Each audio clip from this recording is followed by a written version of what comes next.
First and foremost, we know that electrification will increase as part of the energy mix. Once upon a time, there's nothing electrical apart from probably our torch light and the little light that we see here and there. But today we have seen a significant prospect that electrification will continue to run our business. The literature around electric vehicles and the impact is very well documented. We've seen electrification in several things that we do, even in our personal life. And all this means that there's going to be a growing power demand. And forecast has indicated that by 2050, the power consumption globally is going to grow from the current level of 27 terajoule of electricity to about 54 terajoule of electricity, exactly twice. It is going to double. The question is, where is this electrical energy going to come from? And I think this presents the outlook of an opportunity and of course some challenges. What we do know is that in all the energy mix algorithm, from now to the next 1 century, we've seen gas embedded in a very, very pronounced way. And the reason for choosing gas is not perfect. Gas is a low carbon intensive hydrocarbon.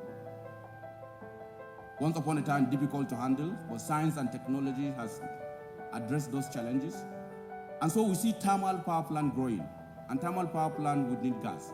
And that indeed has made some of us to believe that gas, contrary to what many people think, is a destination point, is a transition point, is a bridge point, which I have heard severally in the last few days. In my own view, gas is going to be a destination point. Because at the end of the day, gas will be there, and it will be there in a pronounced way. The opportunities for us is that we have always said we're a gas province with some spike of liquid hydrocarbon. And it therefore means that if we can refocus our attention to gas, which is rightly being done by declaring the decade of gas, it means we have set the stage for us to be able to take advantage of the future. Not only to take the advantage of current, but to position ourselves to play the future in a very, very relevant way. And that means a sustainable outlook for our hydrocarbon industry.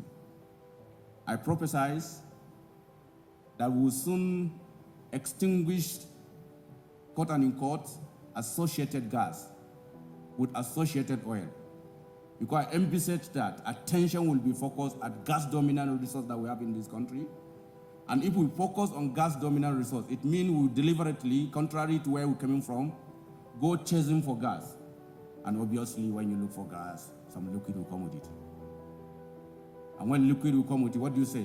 Associated liquid, right? Associated oil. And so when you have associated oil, we'll find the way to deal with it. Just like today, we are dealing with associated gas.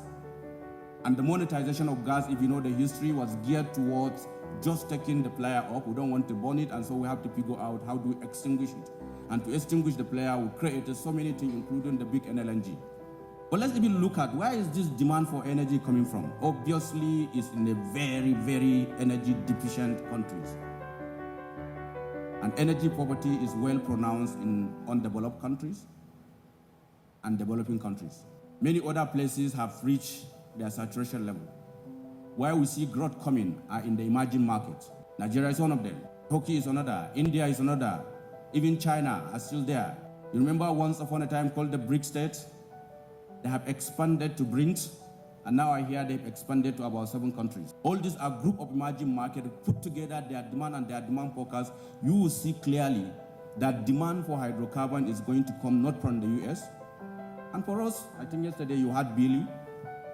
Our hydrocarbon, when we export it today, is heading east-west to Asia, India, China, and several others. Once upon a time, everything go to the States and Europe.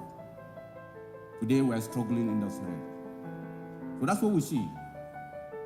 But beyond that, what we also see is that renewable, as pronounced as it is, will be only relevant for intermittent power. Baseload power, renewable is still a challenge. And because base load is what underpins this industry, it's going to take us a long time.